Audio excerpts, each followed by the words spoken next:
The Rippaverse is really heating up now, everybody. As you can see, Alphacore #1 is in my hands. This is the third campaign from Eric July's independent comic company that's trying to set up an alternate to DC and Marvel, and I really appreciate having an independent comic company of this size.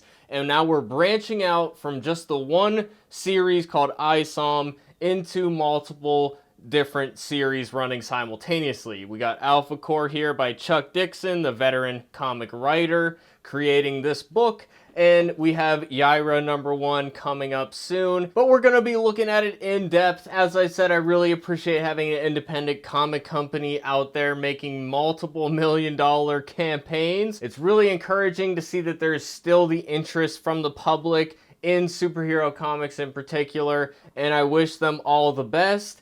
I've reviewed Isom #1 and 2. Those will be linked in the description if you're interested in watching those. Basically, I like those books a lot, but I have a lot of criticisms as well. I think it averages out to about a 6 out of 10, maybe 6.5 out of 10. I like the books, but they have a lot of issues. This book is better in some ways, but it also has its own issues as well. So we're going to go into the comic in depth and delve into those. But in general, the pacing in this book is really good. It's improved from the Isom books, which kind of took a lot of tangents and stuff. So this one's a lot more focused. And it's a police procedural. It has a different vibe than the Isom comic. So overall, I do like this book, and it feels distinct from Isom. So I do appreciate that. But without any further ado, we'll get into the table footage, and I'll see you guys on the other side. So just a quick note on the packaging and the pricing of this book as well. As you can see, the packaging in comparison to Isom #2 and #1 is a lot smaller. It's more efficient, but that means we can save money as well. I spent less on this book than I did on Isom 1 or 2. Now, it is also a little bit shorter, but besides the point, it is cool to see that they're getting more affordable, and I'm sure that that's going to continue to be a trend as the Rippaverse continues, that we'll get better and better prices. So I do appreciate the improvement there. So here it is, everybody. We got Alphacore from Rippaverse Comics, of course written by the great Chuck Dixon. And that's the first thing I have to say about this comic book, is that the pacing is so much better than Isom. Of course, I gave Isom an overall positive review, but one of my biggest criticisms was that it took a lot of tangents along the way. There were a lot of side stories, and a lot of that was to service the fact that it is the flagship of the Rippaverse in total, and as a result of that, we have to introduce all these other characters, such as Alphacore, where they didn't necessarily need to be there in Isom #1, but they were placed there so that we can set this book up in advance, and it's kind of almost like a marketing thing to put them in that first issue. This comic doesn't have those issues. It doesn't have to worry about setting anything else up. It kind of exists on its own. And you can tell that Chuck Dixon is, of course, an established writer who really understands the medium, in the sense that not a single panel is wasted in this. Everything ties in. There's no extra little tangents, little storylines that don't need to be there. It's very well edited. It's pruned. It's definitely efficient in how it tells its story, and that's probably the best thing about this book. So props to Chuck Dixon on the pacing of this book in particular. It's very brisk. It's a very quick read. It's very easy to digest. That's all great. And also, from an arts point of view, there's a lot less emphasis on the dialogue and a lot more emphasis on the motion and the impact of the action scenes. And, you know, even the art, the panels are adjusted in such a way that, you know, it has a kinetic feel to it, which is probably the most important thing when it comes to comic book art. So that is definitely a plus.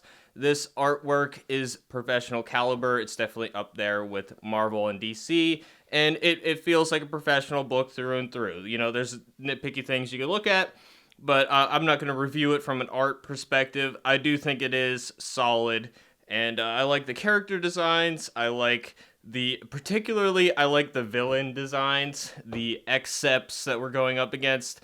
You know, we kind of have a guy that looks like the Thing here, except he breathes fire. Pretty cool. I think we saw this guy in Isom, if I'm not mistaken. But I also like the guy who's electric and sparks people. That's cool. I love those designs. That's probably my favorite part of the book is those scenes. We get like a charred looking body. That's pretty cool. So that is pretty much overall my opinions on the book. Now there are a lot of things with the plot that just don't make sense. The motivation of the villains doesn't really make sense. The thing that happens at the end is based on the main characters doing something really stupid that I don't really like when you have an important plot point that happens because the main characters do something that is just blatantly obvious that you shouldn't do that.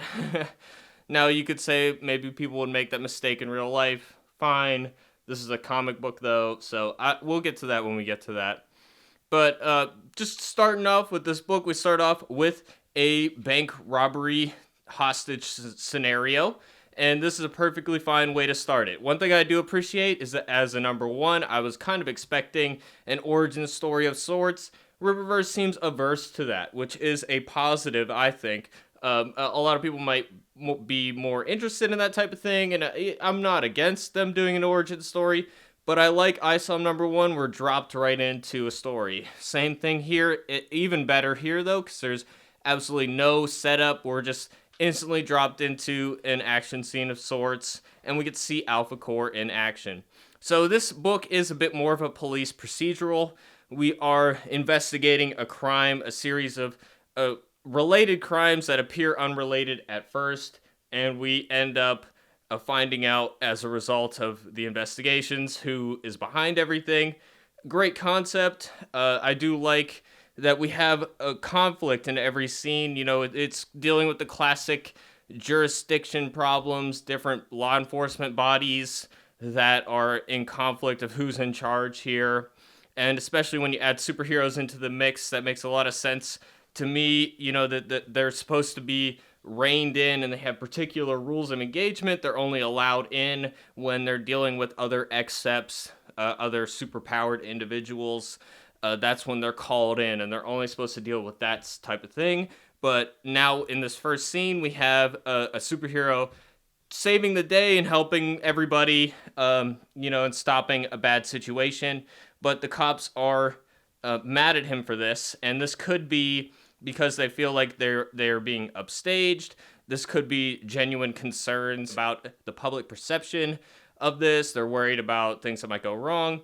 But really, the impression you get early on is that this police officer is kind of upset that he got upstaged. So that's kind of the outset. But I like that there's a genuine discussion of these things. How law enforcement might go too far if they have superpowered individuals and whatnot. So I like that. And we have an action scene right away. We got him using his powers, flying, and I like the designs of everything. The only thing that confused me with this first scene is we have this guy with the mask on. And this is a nitpick, I guess, but I'm a nitpicker, okay, guys? So he lifts him up in the air and his mask is gone. And it just threw me for a loop for a second because I didn't recognize that guy at first without the mask on. But then he gets dropped into the pool by this guy, which also, you could take that as a reckless thing. How do you, honestly, he could have fallen far enough in the pool. It looked like a pretty shallow pool that he could have ended up dying, could have landed on somebody, could have got somebody hurt, collateral damage. So that would be a legitimate thing to bring up, hey, these superpowered individuals are being careless and blah, blah, blah, and especially with what happens at the end, that is definitely a legitimate concern that the public could have. I would like to see that incorporated in the story, but he has the mask when he's pulled out of the pool. So that's a little confusing. Where did it go? He's not holding it here.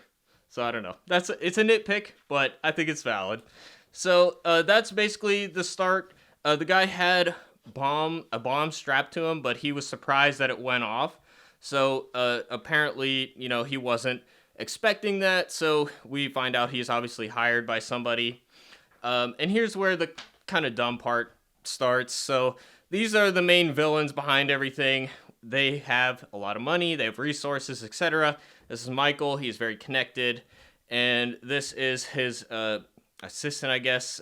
I don't remember what her name is offhand, but she actually does have superpowers, and she's kind of the real brains behind this operation. This guy's kind of a dunce, and he is trying to cover up funds in the bank that are, we don't really know what it is, but ill-gotten gains, I would assume. So he's not comfortable keeping that in the bank, which I don't understand unless he's actively under investigation and they're about to file for a warrant, why he would be concerned about the money being there. And I guess, are they marked bills? Like, what about this money means that he's worried about them seeing it? Why doesn't he just go in, take the money out if it's that much of an issue, and just get rid of it? Burn it, whatever. You know, like, why does he feel that doing this and blowing it up and getting so many people hurt or injured or involved, even if, you know, take the morals out of it, it just is a lot more trouble than it's worth. So, and that's the through line throughout this whole thing is, you know, they're trying to cover this stuff up. We don't know why, you know, maybe we'll find out in issue 2 or whatever. It just doesn't really make sense to me. And at least we have this character here kind of pushing back on him and saying, like, what is this about? You know, so there's that. Now we got a kind of an orbital station, almost a space station. I love the design of this. It's really cool. They're naming it, so it must be a new thing.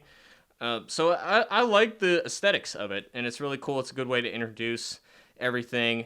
And I really like this scene here where we have the main guy, Brian. She's Ingrid, and they're arguing here about their use of force again. So she's kind of saying that we're gonna have the public turn against us if we keep doing stuff like this, and you know, he's obviously wants to do what he views as the right thing. So I appreciate that we're starting off with conflict. That's the one thing you learn if you take any writing classes. Conflict is everything. Starting off with a conflict, we get to know the characters instantly and how they argue and deal with various disagreements. That's definitely a very good way to introduce characters. And here we're introduced to a guy who is a lawyer who's speaking out against Alphacore and, you know, saying that people should be worried about superpowered individuals going in, being too power hungry. And he's saying legitimate things, but it's the motivation behind it that makes it bad, right? So he's definitely talking the talk. So I like that we're concerned about how the public perceives this whole thing. Just a brief note, I've talked about it in my Isom reviews before, but these guys are superheroes. We call them accepts or accepts in this universe. I'm not the biggest fan of the terminology, but we're stuck with it at this point. So I find it a little bit, when you say it out loud, it sounds like you're saying the word accept. So it just doesn't come off right to me, but you know, that's established at this point. We're stuck with it. So that's just my little critique there. So, you know, we try to break in a little bit of humor here, so I appreciate it. It's like, it's not called Alphacore for nothing. I appreciate little injections of humor. None of it's like laugh out loud funny, but it always helps to have a bit more personality to the dialogue, and the dialogue's overall pretty good. Some of the Isom writing was a little ham-fisted. This is a lot more natural, so I will give it the thumbs up on that. Here we got this Sparky boy. I believe his name is Galvin, and he says he's going to galvanize them. And he is just in the way of somebody else who's getting arrested. And this ends up, you know, it's a coincidence that he ends up being involved with everything. But I'm okay with it in terms of this story moving forward. So I do like seeing his abilities, and the art in this particular part is pretty cool. And we get introduced to our third character here. And this character at this point just kind of feels like here he's not really like established, or he doesn't really stand out. I don't even remember what his name is. Let's take a look at the back. Braxwell. Apparently he was the second person in Alphacore according to that back part. But in this one, he's just kind of here. You know, I don't really know much about him or what his powers are. Or I think he can fly and maybe has super strength. But he's clever. You know, he uses the water to stop the guy from shocking people. So he's a smart guy. But other than that, we don't know much about him. Maybe we'll find out later. But we focus on the other two members of the team a lot more. So, you know, honestly, there's only so much time and how many pages we have here. So we don't get any further explanation of who this girl is, why she's getting arrested. She says shoplifting at the dollar store. They say grand theft, so I don't think that would qualify. But so I'm a little curious about that, but I don't think it really matters. Here we got the guy from the beginning, the bank robber, getting interrogated, and then the lawyer shows up, and then we get the leader of Alphacore getting chewed out by the police force for breaching their authority. And here we find out he was in the army, and you can see him even in this scene. He's like, yes, sir, and he salutes and all that. So that is definitely just seeding his origins a little bit and explaining his psychology a little bit. So it's a good scene. I like that one. And here we got the lawyer kind of talking to the guy. He says he didn't tell them anything. Really, the lawyer's just here to find out what the guy told the police. And then he goes to Galvin and then has Galvin kill the other guy so he doesn't reveal anything. So that's them covering their tracks. But here again, we have a villain who's not that smart. So really, he should have had two separate lawyers go to each one so there's not a connection there that they can follow. But that wouldn't be good for the story investigation, right? But I feel like a guy with the resources who would have advisors telling him what to do should know better. And he gets chewed out by the assistant lady. So it's a cool scene though. I like, him getting tased and he gets powered by the taser and then he ends up killing the guy and he breaks out. So it's a good scene. And then here we have Alphacore actually investigating. So it turns out they're not just an enforcement arm, that they actually as well do detective work. So that's cool. Get to see both sides of their work there. So here they're connecting the dots. They're figuring out, what is the motivation behind this. And then we have Brian fly away. And then we have Ingrid here linking up with this officer named Wilkins. And Wilkins is actually kind of a standout character in this issue, in that at the beginning, you think he's small and unassuming. He seems to be kind of a weak guy. He's kind of simping for Ingrid or whatever. But he eventually ends up doing a big thing at the end, which I like that part. So here's one thing. So Ingrid can't fly. Brian's flying away. She says she's not going to be Solari. Solari is Brian's last name. So Solari's passenger, meaning she's not going to cling on to him like Superman, right? But my question is, how did she get down here then? Because they were just on that station. She must have flown a vehicle down there, or she was his passenger down there. So she's like, I need a ride. It's like, well, how did you get here to begin with? That's the confusing bit.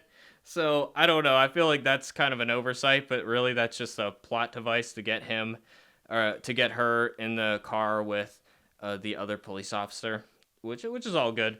So the main villain is going to hire somebody to take care of it, and the assistant lady is going to do her own thing. And here we find out that she is an accept as well. She has some sort of abilities, and this is the accepts lady. This is her agent. He convinces the manager to let him into the vault without any paperwork, but basically he just plants the evidence and then takes the money out.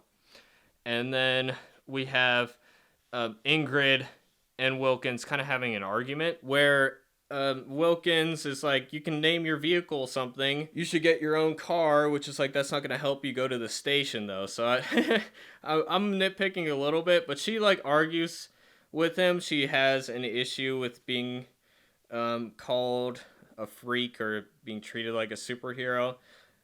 So I don't know, this part didn't really work for me, but it ends up turning around at the end. So at first it's kind of like, oh, this girl's just arguing with this lady's just arguing with everybody, but towards the end it turns around. But it's just a little conflict to set up the big ending that they have, which I do like the ending, so it does pay off in the end, so I appreciate that. So yeah, we have Ingrid saying, I'm not a comic book character, a little on the nose. It does the meta thing. I don't like that kind of thing, but that's just gonna come down to your personal taste. Here, the Electric Man happens to be in this building, and they're looking through all these different associates of the individual. So, and here it turns out Wilkins has abilities as well. He can unlock doors. He can manipulate metal, apparently. So that's pretty cool. And then, well, Ingrid says, I'm feeling that feeling. You're an Except. So she has an ability to detect Excepts. Is that what I'm getting here? They don't really spell it out. But you would think, wouldn't she have gotten that feeling earlier? But obviously she's getting that feeling because the Electric Man is here. So they fight, and at the same time, I like that we're at the same time having two fights going on. That's always great to have. It ratchets up tension. It makes things more of a page turner. So I appreciate we have the Thing guy, Billy Bob, here. He's trying to burn down the vault, and then we have this fight going on here.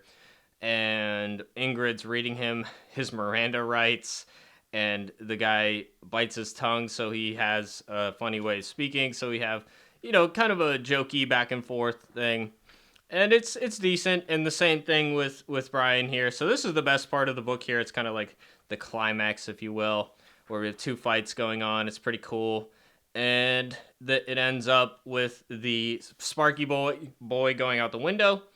And then they lock the fire guy in the vault, and that takes away his oxygen. So we got some nice solutions to the problem here. It's more than just, they take him out. Like, they have an actual plan, and, it's smart writing to have good conclusion to all these fights, including the water dousing at the beginning.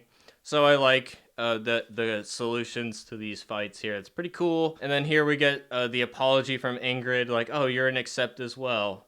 And it's not her saying that she's grown or changed at all, or that she may realize she shouldn't have latched out at him. It's like, oh, you're one of us. So, it's not character growth on her part that makes her say that.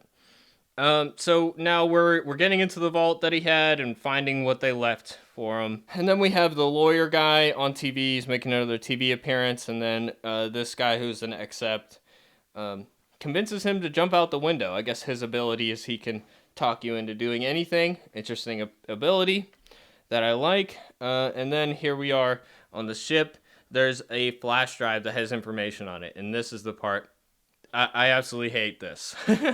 Really dumb, because it's very easy to... They plug this USB drive into their computer, and their whole system gets overtaken by a virus, and then they end up trying to crash the ship into the police station. Absolute worst case scenario. The biggest screw up you can do. And yeah, I'm sure there have been cases of police officers doing that. Even in my area, we had the DA get attacked by ransomware and stuff like that. It has happened. But on this scale, it's really, it's just kind of annoying. And also, it would be so easy to just buy a laptop, not connect it to the network in any way, and just plug it in and see what it is without at all putting anything at risk. Like, it was so easy to do that. It doesn't take a computer whiz to do that. So I hate this part, and that's the climax of the thing, is this ship is taken over. So I don't like that bit at all. That's the most annoying part to me. And then that's the big conclusion, more or less. The Accept who can talk his way out of anything, the third member of the team, brings music, so he's listening to music so he can't hear what the guy's saying, and then he tapes his mouth shut. Cool, that's a solution. I like that. And he plugs it in, then he plugs the USB drive, and then it's crashing, and then they're trying to stop it, and now they're controlling it on their phone. This is one thing, so the safety deposit box is definitely linked with your company. It's a shell company. It's a company of a company of a company, but that's how they connect you to this whole thing. And they wanted to take money out to cover up their criminal wrongdoing, but they put the drive in the drive that takes over this ship that's going to kill a lot of people. Like, this is a terrorist attack of massive proportion doing this. And they want to connect it to their shell company. It's just like, the whole thing was like they're trying to cover up their wrongdoing, and now they're attaching their wrongdoing to the safety deposit box. it's just like it's dumb from multiple different levels, in my opinion. So we have putting civilians at risk, blah blah blah, and here we got Wilkins realizing that he can use his ability, just like Ingrid told him, that he can actually do it on a bigger scale. But it turns out that he succeeds, but as a result of doing that, he dies. One nitpick with this is that they don't even check that, like, they just assume that he's dead. They don't check his pulse or anything, which is a bit weird. But I like the self-sacrifice. You know, I kind of wish he stuck around, you know, and had a more of a character arc, but I understand having a tragic ending. Then we show up to the private jet of the people in question, and to me, there's enough evidence to arrest these people, so I don't know why we're just, like, parting ways at this point. So then they go in the jet. She breaks it just to have a moment, which is fun. But like I said, they do have enough to arrest them, in my opinion. But I don't know. I'm not a police officer. And that's pretty much the book. So yeah, other than those real logical issues, I like the book. It's overall pretty good. In terms of comic pacing, I like it better than either Isom. And it is promising, you know, and I like having people who are professionals, who are really good at their craft, coming in and taking a shot at doing the Rippaverse thing. So I'd like to see more of this. But basically, my Isom 1 and 2 reviews, I would say they're like 6 out of 10, you know, 6.5 out of 10. This is like, maybe, I want to say it's slightly better, but those logical issues I have with it are pretty significant. So I probably give it like a 6 out of 10 as well. So I enjoyed it more than I didn't. I don't know that I would go out of my way to recommend it. I like that we're doing an independent thing, that we have something outside of the mainstream system. So I want to support independent comics. I want this to be really good, and it has potential to do that.